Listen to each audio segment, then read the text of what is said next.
അപ്പോൾ ഇന്ന് നമ്മൾ നോക്കാൻ പോകുന്നത് മിനറൽസ് ആൻഡ് എനർജി റിസോഴ്സസ് എന്ന് പറയുന്ന ചാപ്റ്ററിൻ്റെ സെക്കൻഡ് പാർട്ട് വീഡിയോയാണ്. നോൺ ഫെറസ് മിനറൽസ് എന്ന് പറയുന്ന സെക്ഷൻ മുതലാണ് നമ്മൾ ഈ പാർട്ടിൽ ഉൾപ്പെടുത്തിയിരിക്കുന്നത്. അപ്പോൾ നമുക്ക് അതിലേക്ക് നോക്കാം.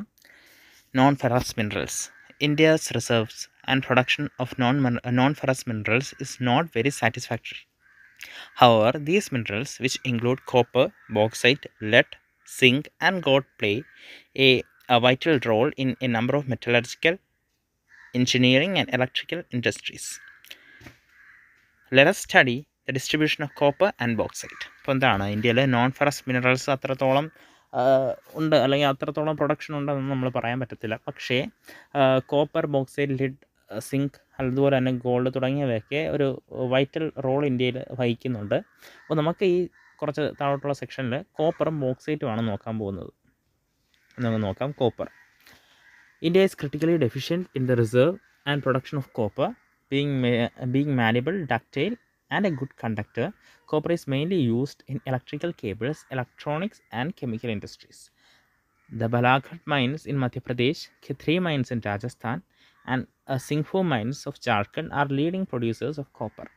അപ്പോൾ എന്താണ്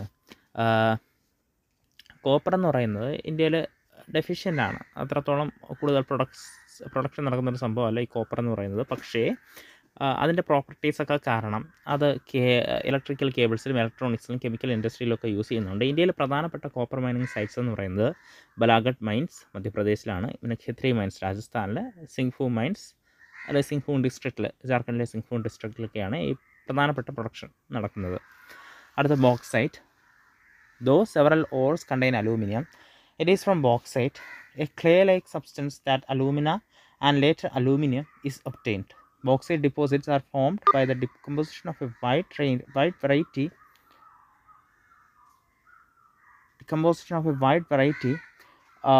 of rock rich in aluminous silicates. അപ്പോൾ എന്താണ് ബോക്സൈറ്റ് എന്ന് പറയുന്നത് അലൂമിനിയത്തിൻ്റെ പല ഓറുകളിൽ ഒന്നാണ് ബോക്സൈറ്റ്. പക്ഷേ ഈ ഒരു ക്ലേ ലൈക്ക് ഫോമിലിരിക്കുന്ന അലൂമിനിയം, ബോക്സൈറ്റ് അതിനകത്ത് നിന്ന് ആദ്യം അലൂമിനിയം, അതിനുശേഷം അതിൽ നിന്നും അലൂമിനിയത്തെയും തിരിച്ചെടുക്കാൻ പറ്റുന്നു. അപ്പോൾ ബോക്സൈറ്റ് ഡിപ്പോസിറ്റ്സ് ഈ റോക്ക് റീജിയൻസ് അല്ലെങ്കിൽ അലൂമിനിയം സിലിക്കേറ്റ്സ് എന്ന് പറയുന്ന ആ ഒരു മെറ്റീരിയൽ കൊണ്ടുണ്ടാക്കിയിരിക്കുന്ന അല്ലെങ്കിൽ ഉണ്ടാകുന്ന റോക്സ് കൂടിയ പ്രദേശത്താണ് ഇത് സാധാരണയായിട്ട് ഇതിൻ്റെ ഒരു പ്രസൻസ് കാണാറുള്ളത്.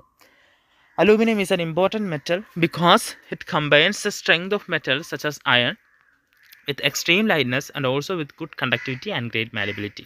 അപ്പോൾ അലൂമിനിയം വളരെ ഇമ്പോർട്ടൻ്റ് ആയ മെറ്റലാണ്. കാരണം അതിൻ്റെ കയ്യിൽ എന്താണ് അയണിൻ്റെ സ്ട്രെങ്തും അതുപോലെ തന്നെ എക്സ്ട്രീമായിട്ട് ലൈറ്റ് വെയ്റ്റ്നെസ് ആണ്, അതുപോലെ തന്നെ കണ്ടക്ടിവിറ്റിയും മാലിബിലിറ്റിയും കൂടുതലായിട്ടും ഉണ്ട്. India's bauxite deposits are mainly found in the Amarkantak plateau, Maikal hills and plateau regions of Bilaspur, Katni. അപ്പോൾ അമർകണ്ടക് പ്ലേറ്റ്യൂ, മൈക്കൽ ഹിൽസ്, അതുപോലെ തന്നെ ബിലാസ്പൂർ, ഖത്നി പ്ലേറ്റ്യൂ റീജിയൻസിലൊക്കെയാണ് ഇന്ത്യയിൽ പ്രധാനമായിട്ടും ബോക്സൈറ്റ് മൈൻസ് കാണപ്പെടാറുള്ളത്. അപ്പോൾ ഇന്ത്യയിലെ പ്രൊഡക്ഷൻ, ആ ഒരു ബോക്സൈറ്റ് പ്രൊഡക്ഷനിലെ ആ ഒരു ലീഡിംഗ് പ്രൊഡ്യൂസർ എന്ന് പറയുന്ന ഒഡീഷയാണ്. ഇവിടെ ഒരു ചാർട്ടൊക്കെ കൊടുത്തിട്ടുണ്ടോ ജസ്റ്റ് നോക്കുക. Odisha was the largest bauxite producing state in India in 2016-17. Panchpatmali deposits of Korapat district are the most important bauxite deposits in the state. അപ്പോൾ ഒറീസയാണ് ഇന്ത്യയിൽ 2016-17 സീസണിലെ അല്ലെങ്കിൽ ആ ഒരു കാലത്തെ ഏറ്റവും ലീഡിംഗ് ആയ പ്രൊഡ്യൂസേഴ്സ് എന്ന് പറയാം. ബോക്സൈറ്റിൻ്റെ ലീഡിംഗ് ആയ പ്രൊഡ്യൂസേഴ്സ് എന്ന് പറയുന്ന ഒഡീഷയാണ് നമുക്ക് പറയാം. അതുപോലെ തന്നെ ഒഡീഷയിലെ പഞ്ച് പത്മാലി ഡിപ്പോസിറ്റ്സ് ആണ് അവിടുത്തെ ഏറ്റവും വലിയ ഒരു ബോക്സൈറ്റ് ഡിപ്പോസിറ്റ് എന്നും നമുക്ക് കണ്ടെത്താൻ കഴിയും. Non metallic minerals. അടുത്ത് നമ്മൾ നോൺ മെറ്റാലിക് മിനറൽസിലേക്കാണ് പോകുന്നത്. Mica is A mineral made up of series of plates or leaves. It splits easily into thin sheets. These sheets can be so thin that thousands can be layered into a mica sheet of a few centimeters high. Mica can be clear, black, green, red, yellow, or brown. Due to its excellent dielectrical strength, low power loss factor, insulting properties, and resistance to high voltage, mica is one of the most indispensable minerals used in electric and electronic industries. അപ്പോൾ mica എന്ന് പറയുന്നത് എന്താണ് ഒരുപാട് പ്ലേറ്റ്സും ലീവ്സും ഒക്കെ ചേർത്ത് ഉണ്ടാക്കിയിരിക്കുന്ന ഒരു minerals ആണ് ഈ മൈക്ക എന്ന് പറയുന്നത്. അപ്പോൾ അത് വളരെ തിൻ ഷീറ്റായിട്ട് നമുക്ക് ലഭിക്കുന്നുണ്ട്. ഏകദേശം തൗസൻഡ്സ് ഓഫ് ഷീറ്റ് കിട്ടിയാൽ മാത്രമായിരിക്കും നമുക്കൊരു ഫ്യൂ സെൻറ്റിമീറ്റർ ഹൈറ്റിൽ അല്ലെങ്കിൽ ഒരു കണത്തിൽ നമുക്ക് ആ ഒരു മൈക്ക ഷീറ്റ് കിട്ടുക. അപ്പോൾ മൈക്ക ഒരു നല്ലൊരു ഡയലക്ട്രിക് സ്ട്രെങ്ത് ഉള്ള, പവർ ലോസ് കുറവുള്ള ഒരു സബ്സ്റ്റൻസ് ആണ്. അതുകൊണ്ട് തന്നെ ഈ ഇലക്ട്രോണിക് ഇൻഡസ്ട്രിയിലൊക്കെ ഇത് യൂസ് ചെയ്യുന്നുണ്ട്. Mica deposits are found in the northern edge of Chota Nagpur Plateau. Koderma Gaya Hazaribagh belt of Jharkhand is the leading producer. അപ്പോൾ എന്താണ് മൈക്ക ഡിപ്പോസിറ്റ്സ് പ്രധാനമായിട്ടും ഛോട്ടാ നാഗ്പൂർ പ്ലേറ്റുകളാണ് കാണുന്നത്. കൊഥേർമ ഗയ ഹസാരിബാഗ് ബെൽറ്റ് ആണ് ജാർഖണ്ഡിലെ. ഇതാണ് ഏറ്റവും ലീഡിംഗ് പ്രൊഡ്യൂസർ എന്ന് നമുക്ക് വേണമെങ്കിൽ പറയാം. In Rajasthan the major mica producing area is around Ajmer. Nellore mica belt of Andhra Pradesh is also important producer in the country. രാജസ്ഥാനിലാണെങ്കിൽ അജ്മേറിലാണ് ഏറ്റവും പ്രധാനപ്പെട്ട മൈക്ക പ്രൊഡ്യൂസിംഗ് ബെൽറ്റ് ഉള്ളത്. അതുപോലെ തന്നെ നെല്ലൂർ, ആന്ധ്രാപ്രദേശിലെ നെല്ലൂരിലും ഇതുപോലെ തന്നെ രാജ്യത്തെ ഏറ്റവും പ്രധാനപ്പെട്ട മൈക്ക പ്രൊഡ്യൂസിങ് ഏരിയ ആണ് നമുക്ക് വേണമെങ്കിൽ പറയാൻ പറ്റും. Rock minerals. Limestone is found in association with rock composed of calcium carbonates or calcium and magnesium carbonates. It is found in sedimentary rocks of most geological formation. Limestone is a basic raw material for the cement industry and essential for smelting iron ore in the blast furnace. അപ്പോൾ എന്താണ് limestone എന്ന് പറയുന്നത് ഒരു calcium കാർബണേറ്റ്സിൻ്റെയും calcium magnesium കാർബണേറ്റ്സിൻ്റെയൊക്കെ ഒരു കോമ്പിനേഷനായിട്ടാണ് compose ചെയ്താണ് നമുക്ക് limestone കിട്ടാറുള്ളത്. അപ്പോൾ ഇത് പ്രധാനമായിട്ടും സെഡിമെൻ്ററി റോക്സിലാണ് കാണപ്പെടുന്നത്. ലൈംസ്റ്റോൺ എന്ന് പറയുന്നത് വളരെ ഒരു ഇമ്പോർട്ടൻ്റ് ആയ ഒരു മിനറലാണ് നമുക്ക് വേണമെങ്കിൽ പറയാം. കാരണം ഇത് സിമെൻറ്റ് ഇൻഡസ്ട്രി അതുപോലെ തന്നെ അയൺ സ്മെൽറ്റ് ചെയ്തെടുക്കാൻ വേണ്ടി അയൺ ഓറിൻ്റെ ഒരു പ്രൊഡക്ഷനിലൊക്കെ അതിൻ്റെ ഒരു പ്യൂരിഫിക്കേഷനൊക്കെ യൂസ് ചെയ്യുന്നത് നമുക്ക് കാണാൻ പറ്റുന്നുണ്ട്.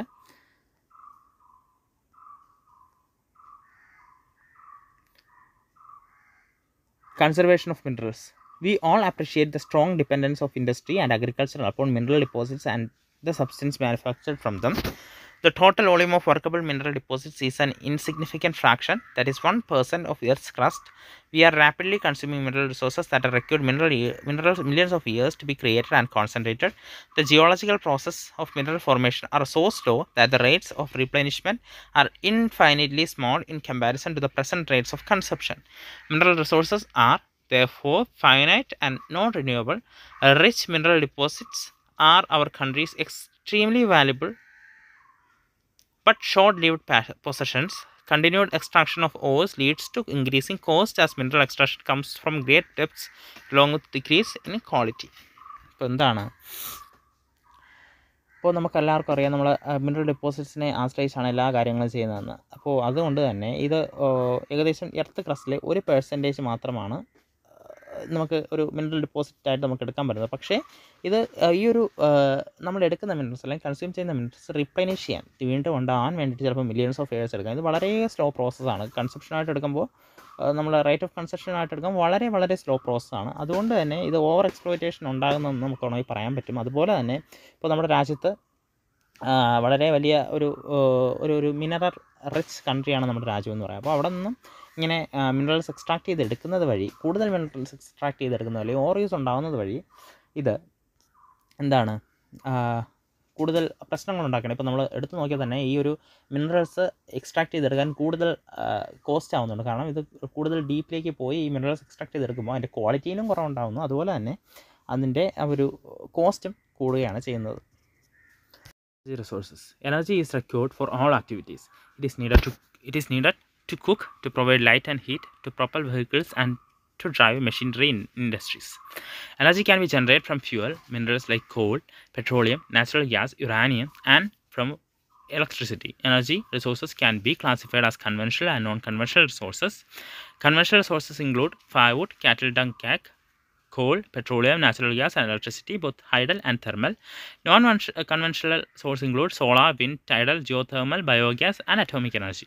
Firewood and cattle dung cake are most common in rural India. According to one estimate, more than 70% energy requirement in rural household is met by these two. Continuation of these is increasingly becoming difficult due to decreasing forest area. Moreover, using dung cake too is being discouraged because it consumes most valuable manure which could be used in agriculture. എന്താണ് energy? ഇപ്പോൾ നമ്മുടെ energy നമുക്ക് അല്ലെങ്കിൽ ഒരു ആക്ടിവിറ്റീസിന് വേണ്ടിയിട്ടുള്ള, അതായത് cook ചെയ്യാൻ അല്ലെങ്കിൽ ലൈറ്റ് ഹീറ്റ് വെഹിക്കിൾസിന് വേണ്ടിയിട്ടുള്ള അല്ലെങ്കിൽ മെഷീനറീസിന് വേണ്ടിയിട്ടുള്ള എനർജി കിട്ടുന്നത് ഫ്യൂവലിൽ നിന്നാണ്.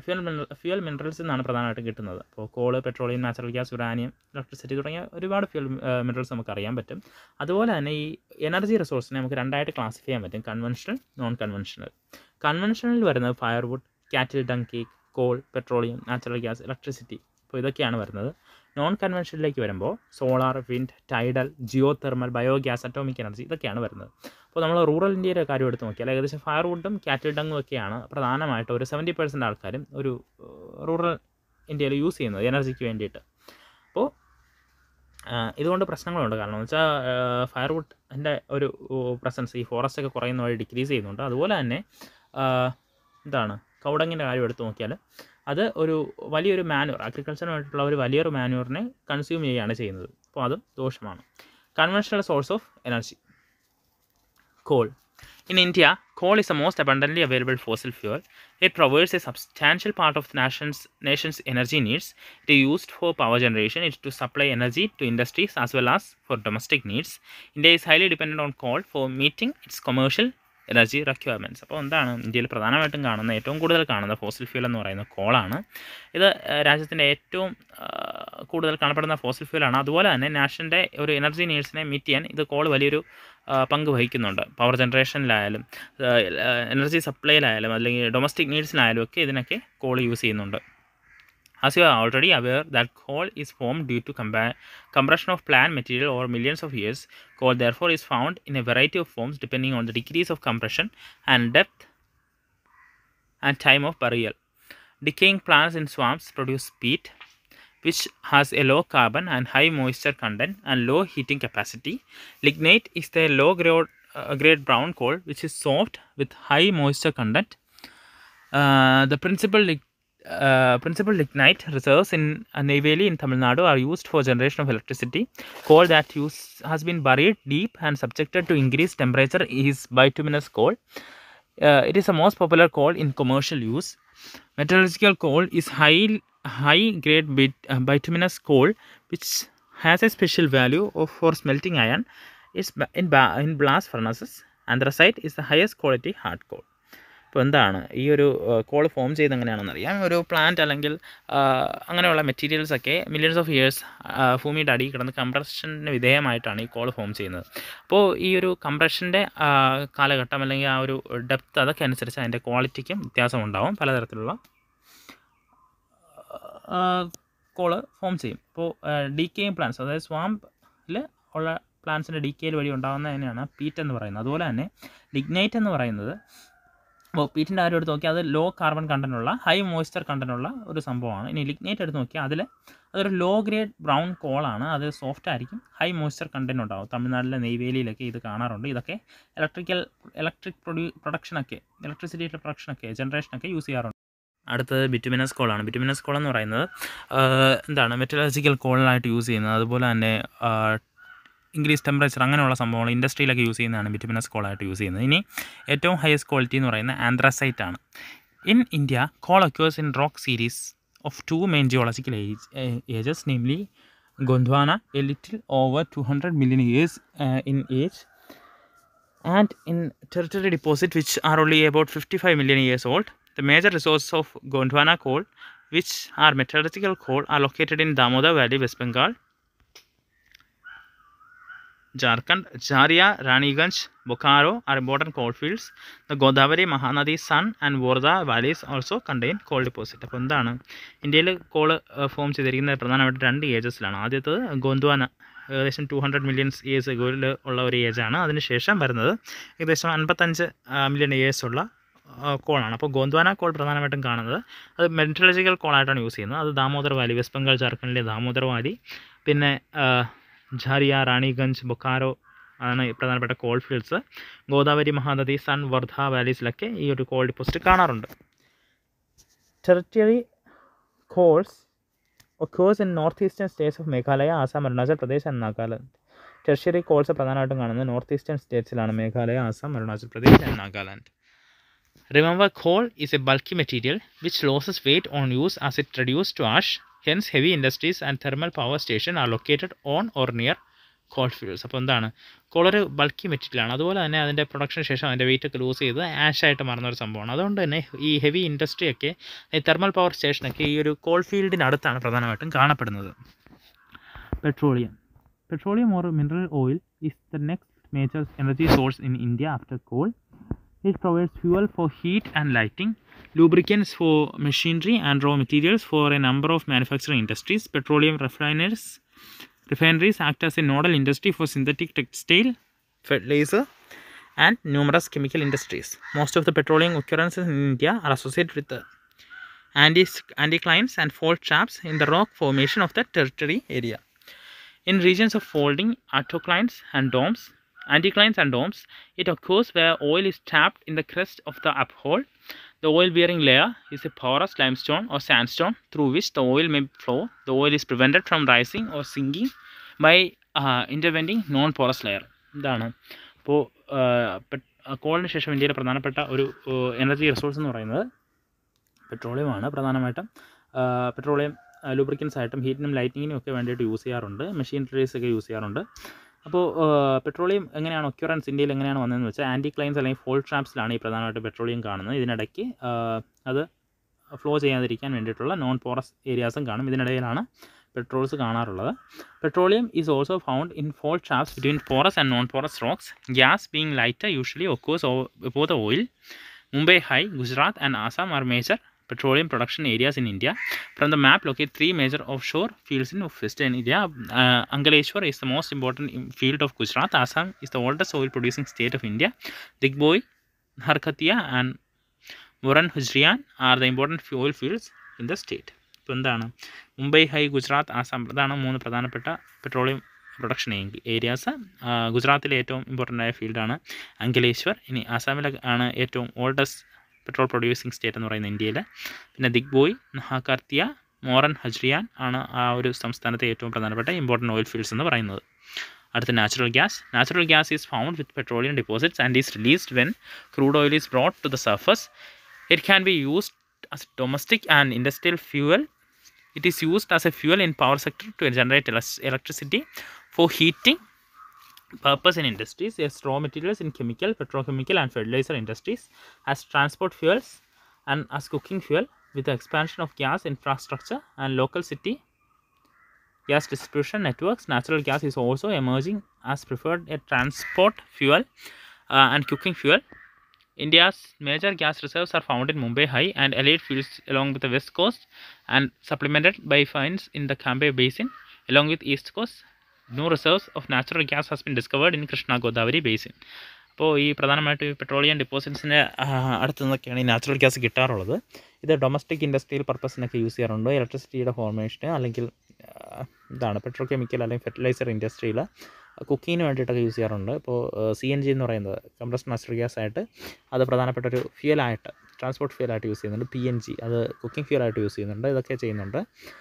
പ്രധാനമായിട്ടും മുംബൈ ഹൈ അല്ലെങ്കിൽ വെസ്റ്റ് കോസ്റ്റിലെ ക്യാമ്പേ ബേസിൻ, ഈസ്റ്റ് കോസ്റ്റിലെ കൃഷ്ണ ഗോദാവരി ബേസിൻ അങ്ങനെ തുടങ്ങിയ സ്ഥലങ്ങളിലൊക്കെ ഇത് കൂടുതലായിട്ട് കാണപ്പെടുന്നുണ്ട്. The first 1700 kilometre of Hazira Vijaypur Jagdishpur HVJ cross country gas pipeline was constructed by GAIL, linked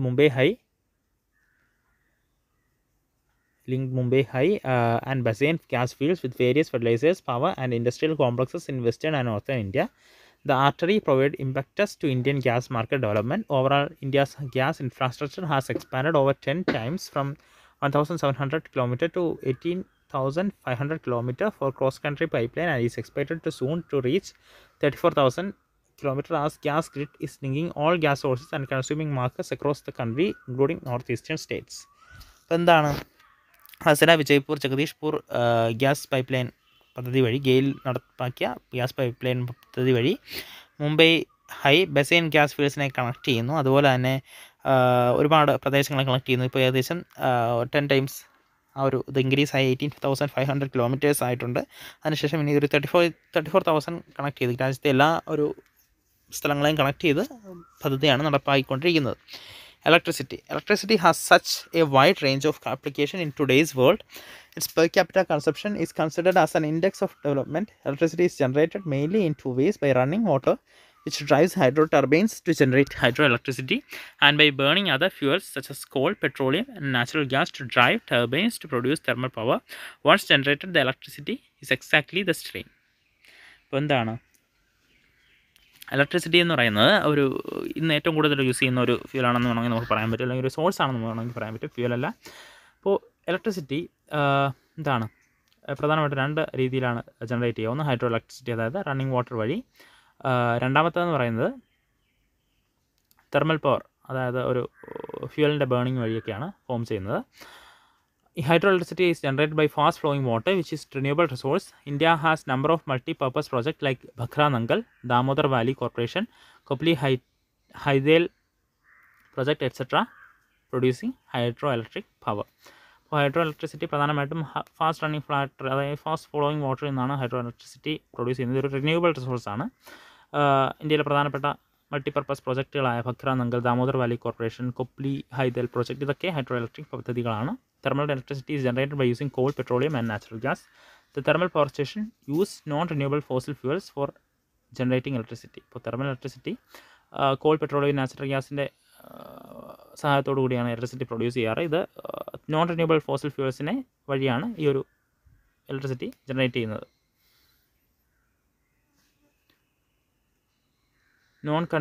Non-conventional source of energy. The growing consumption of energy has resulted in the countries becoming increasingly dependent on fossil fuels such as coal, oil and gas.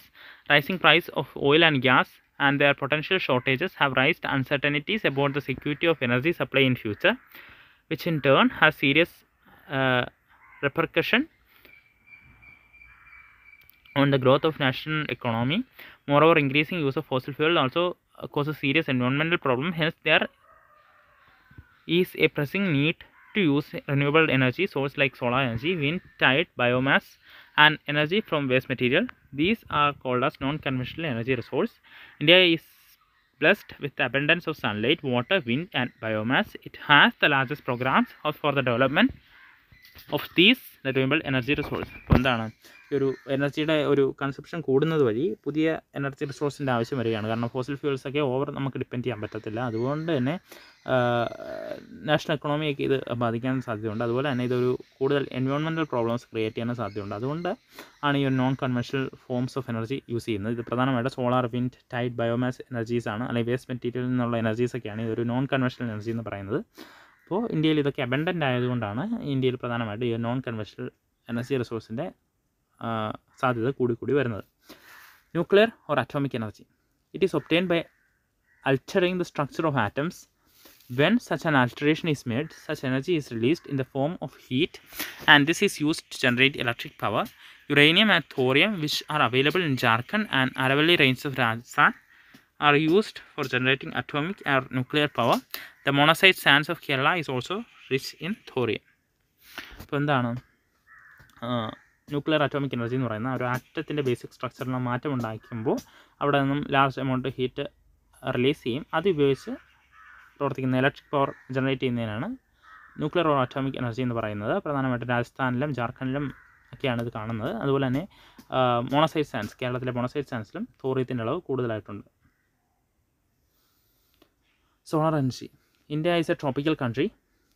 It has enormous possibilities of tapping solar energy. Photovoltaic technology converts sunlight directly into electricity. Solar energy is fast becoming popular in rural and remote areas. Some big solar power plants are being established in different parts of India, which will minimize the dependence of rural households on firewood and dung cakes, which in turn will contribute to environmental conservation and advocate supply of manure in agriculture. ഇപ്പോൾ എന്താണ് India ഒരു tropical country ആയതുകൊണ്ട് തന്നെ അവിടെ solar എനർജിയുടെ abundance ഉണ്ട്. അതിൽ നിന്നും ഫോം ചെയ്യുന്ന എനർജിയാണ് സോളർ എനർജി എന്ന് പറയുന്നത്. ഇപ്പോൾ ആ ഒരു എനർജി ഇപ്പോൾ റൂറൽ ഏരിയാസിലൊക്കെ കൂടി വരുന്നുണ്ട്. കാരണം പവർ പ്ലാന്റ്സ്, വലിയ പവർ പ്ലാന്റ്സ് ഒക്കെ ഇപ്പോൾ സ്ഥാപിക്കുന്നുണ്ട്. അത് തന്നെ ഈ ഒരു ഫയർവുഡിൽ നിന്നും ഡങ് മാറ്റേഴ്സിൽ നിന്നൊക്കെ ആ ഒരു റൂറൽ ഏരിയയെ മാറ്റി നിർത്താൻ സഹായിക്കുന്നുണ്ട്. അതുപോലെ തന്നെ ആ ഒരു എൻവയോൺമെൻറ്റൽ കൺസർവേഷനും അതുപോലെ തന്നെ അഗ്രികൾച്ചറിന് വേണ്ടിയിട്ടുള്ള മാനുവറും ഒക്കെ നമുക്ക് ഉറപ്പിച്ച് വയ്ക്കാനും പറ്റുന്നുണ്ട്. അടുത്ത wind power. India has great potential of wind power. The largest wind farm cluster is located in Tamil Nadu from Nagarcoil to Madurai. Apart from these, Andhra Pradesh, Karnataka, Gujarat, Kerala, Maharashtra and Lakshadweep have important wind farms. Nagarcoil and Jaisalmer as well known for effective use of wind energy in the country. ഇപ്പോൾ ഇന്ത്യയിൽ ഒരു wind പവറിൻ്റെ ഒരു great potential ഉണ്ട്. പ്രധാനമായിട്ടും തമിഴ്നാട്ടിലാണ് ഈ ഒരു wind cluster നമുക്ക് കാണാൻ പറ്റുന്നത്, വിൻഡ് ഫാം ക്ലസ്റ്റർ കാണാൻ പറ്റുന്നത് നാഗർകോവിൽ മുതൽ മധുരൈ വഴി. അതുപോലെ തന്നെ ആന്ധ്രാപ്രദേശ്, കർണാടക, ഗുജറാത്ത്, കേരള, മഹാരാഷ്ട്ര, ലക്ഷദ്വീപ് തുടങ്ങിയ സ്ഥലങ്ങളിൽ വിൻഡ് ഫാംസ് കാണാൻ പറ്റും. അപ്പോൾ വിൻഡ് എനർജി എഫക്റ്റീവായിട്ട് യൂസ് ചെയ്യുന്നതിൽ നാഗർകോയിലും ജയ്സൽമീറൊക്കെ പ്രശസ്തമാണ്. ബയോഗ്യാസ് അടുത്തത്. Shrubs, farm waste, animal and human waste are used to produce biogas for domestic consumption in rural areas. Decomposition of organic matter yield gas which has higher thermal efficiency in comparison to kerosene. Dung cake and charcoal. Biogas plants are set up in municipal, cooperative and individual levels. The plant using cattle dung are known as gobar gas plants in rural India. These provide twin benefits to the farmer in the form of energy and improve quality of manure. Biogas is far by the most efficient use of cattle dung, improves the quality of manure and also prevents the loss of trees and manure due to burning of fuel wood and cow dung cakes. ഇപ്പോൾ ബയോഗ്യാസിനെ പറ്റിയാണ് അടുത്ത് നോക്കുന്നത്. അപ്പോൾ എന്താണ് shrubs, farm waste, animals, human waste എന്നൊക്കെ form ചെയ്യുന്നതാണ് biogas എന്ന് പറയുന്നത്. അപ്പോൾ നമ്മൾ നോക്കിക്കഴിഞ്ഞാൽ biogas plants municipal, cooperative, individual ലെവൽസൊക്കെ ബയോഗ്യാസ് പ്ലാന്റ്സ് എസ്റ്റാബ്ലിഷ് ചെയ്തിട്ടുണ്ട്. കൗഡങ് എന്നൊക്കെ, കാറ്റൽ ഡങ് എന്നൊക്കെ ഉണ്ടാകുന്നതാണ് ഗോബർ ഗ്യാസ് പ്ലാന്റ്സ് എന്ന് പറയുന്നത്. അപ്പോൾ ഇതൊക്കെ ഫാർമറിന് രണ്ട് രീതിയിലുള്ള ബെനിഫിറ്റ് കൊടുക്കും. ഒന്ന് എനർജി, രണ്ടാമത്തെ മാനുവർ. അപ്പോൾ ഇതാണ് ഏറ്റവും പ്രധാനമായിട്ടും കാറ്റൽ ഡങ്ങിന് തന്നെ ഏറ്റവും എഫക്റ്റീവായ മാനേജ്മെൻറ്റ് എന്ന് പറയുന്ന ഈ ഒരു ബയോഗ്യാസ് പദ്ധതിയാണ്. Tidal energy. Oceanic tides can be used to generate electricity. Floodgate dams are built across the inlets. During high tide, water flows into the inlet and gets trapped when the gate is closed. After tide falls outside the floodgate, the water retained by the floodgate flows back to the sea via a pipe that carries it through a power generating turbine. In India, the Gulf of Khambat, the Gulf of Kutch in Gujarat or in the Western Ghats and the Gangetic Delta in Sundarban regions of West Bengal provide ideal conditions for the utilizing tidal energy. ഇപ്പോൾ tidal energy എന്ന് പറയുന്നത് oceanic tides അല്ലെങ്കിൽ അതിനൊക്കെയാണ് electricity generate ചെയ്തെടുക്കുക. ഇപ്പോൾ flood gate ഡാംസൊക്കെ ഇതുവഴി, ഈ ഒരു പദ്ധതി വഴിയാണ് ഇത്, അല്ലെങ്കിൽ ഒരു മെത്തേഡ് വഴിയാണ് ഈ ഓഷ്യാനിക് ടൈഡ്സ് എന്നൊക്കെ ടൈഡൽ എനർജി ഫോം ചെയ്യുന്നത്. ഹൈ ടൈഡ് വാട്ടർ ഫ്ലോ ഇതിലേക്ക് വരുമ്പോൾ ഇത് ട്രാപ്പ് ചെയ്ത് ഗേറ്റ് ക്ലോസ് ആക്കി അതിൽ നിന്നൊക്കെയാണ് എനർജി, പവർ ജനറേറ്റിംഗ് ടർബൈൻസ് വഴിയൊക്കെയാണ് എനർജി ഫോം ചെയ്യുന്നത്. ഇന്ത്യയിൽ പ്രധാനമായിട്ടും gulf of Khambhat, gulf of Kutch, പിന്നെ ഗംഗാറ്റിക് ഡെൽറ്റ, സുന്ദർബൻ റീജിയൻസ്, ഇവിടെയൊക്കെയാണ് പ്രധാനമായിട്ടും ടൈഡൽ എനർജിയുടെ യൂട്ടിലൈസേഷൻ ഉണ്ടാകുന്നത്. Geothermal energy. Geothermal energy refers to the heat and electricity produced by using the heat from the interior of the earth. Geothermal energy exists because the earth grows progressively hotter with increasing depth. Where the geothermal gradient is high, high temperatures are found in shallow depths. Groundwater is in such area absorbs heat from the rocks and becomes hot. It is so hot that when it rises to the earth's surface, it turns into steam. This steam is used to drive turbines and generate electricity. There are several hundred hot springs in India which could be used to generate electricity. 2 experimental projects have been set up in India to harness geothermal energy. One is used in Parvati Valley River, Manikarn in Himachal Pradesh, and the other is located in the Puga Valley, Ladakh. അപ്പോൾ എന്താണ് geothermal energy എന്ന് പറയുന്നത്? എർത്തിൻ്റെ ഇൻറ്റീരിയറിലേക്ക് പോകുന്നതോറും ചൂട് കൂടി വരും. ആ ഒരു കാര്യം ഉപയോഗിച്ച് ഫോം ചെയ്യുന്നതാണ് ജിയോതെർമൽ എനർജി എന്ന് പറയുന്നത്. അപ്പോൾ താഴേക്ക് പോകുമ്പോൾ ചില വാട്ടർ സ്ട്രീംസിലൊക്കെ വാട്ടറിലേക്ക് എന്താണ് ആ ഒരു ഗ്രൗണ്ട് വാട്ടർ റോക്കിൽ നിന്നൊക്കെ ഹീറ്റ് അബ്സോർവ് ചെയ്ത് സ്റ്റീമായിട്ട് മാറുന്നുണ്ട്. അപ്പോൾ ആ ഒരു ഹോട്ട് സ്പ്രിങ്ങിൽ നിന്നൊക്കെ ഉണ്ടാകുന്ന എനർജിയാണ് ഈ ജിയോതെർമൽ എനർജി എന്ന് പറയുന്നത്. അപ്പോൾ പ്രധാനമായിട്ടും പാർവതി വാലി, മണിക്കൺ ഹിമാചലിലെ ആ ഒരു സ്ഥലത്തും അതുപോലെ തന്നെ പുഗ വാലി ലഡാക്കിലുമാണ് ഈ ജിയോതെർമൽ എനർജി പ്രധാനമായിട്ടും പരീക്ഷണാടിസ്ഥാനത്തിൽ ഇന്ത്യയിൽ ഫോം ചെയ്യുന്നത്. Conservation of energy resource. Energy is a basic requirement of economic development. Every sector of the national economy, agriculture, industry, transport, commercial and domestic needs input of energy. The economic development plans implemented since independence necessarily required increased amount of energy to remain operational. As a result, consumption of energy is in all forms have been steadily rising all over the country. അപ്പോൾ energy എന്ന് പറയുന്നത് ഇന്ത്യയിലെ എല്ലാ economic സെക്ടറിനും ആവശ്യമായ ഒരു കാര്യമാണ്. Agriculture എടുത്താലും, industry എടുത്താലും, ട്രാൻസ്പോർട്ട് എടുത്താലും, കൊമേഴ്ഷ്യൽ എടുത്താലും, ഡൊമസ്റ്റിക് നീഡ്സ് എടുത്താലും ഇതിനെല്ലാം എനർജിയുടെ ആവശ്യമുണ്ട്. അപ്പോൾ അതിൻ്റെ കൺസർവേഷനൊക്കെ രാജ്യത്തെ ബാധിക്കുന്ന ഒരു പ്രശ്നമാണ്. In this background there is an urgent need to develop a sustainable path of energy development, promotion of energy conservation and increase use of renewable energy sources are the twin planks of sustainable energy. അപ്പോൾ sustainable path of energy development അത്യാവശ്യമാണ്. അതായത് energy കൺസർവേഷനും അതുപോലെ തന്നെ renewable എനർജിയുടെ യൂസും അത്യാവശ്യമാണ്. India is presently one of the least energy efficient countries in the world. We have to adopt a cautious approach for the judicious use of our limited energy resource. For example, as concerned citizens, we can do our bit by using public transport system instead of individual vehicles, switching off electricity when not in use, using power saving devices, and using non-conventional source of energy. After all, energy saved is energy produced. അപ്പോൾ എന്താണ് പ്രധാനമായിട്ടും ഈ ഒരു public transport എടുക്കുക അല്ലെങ്കിൽ electricity save ചെയ്യുക, ഇതൊക്കെയാണ് നമുക്ക് പറയാൻ പറ്റുന്ന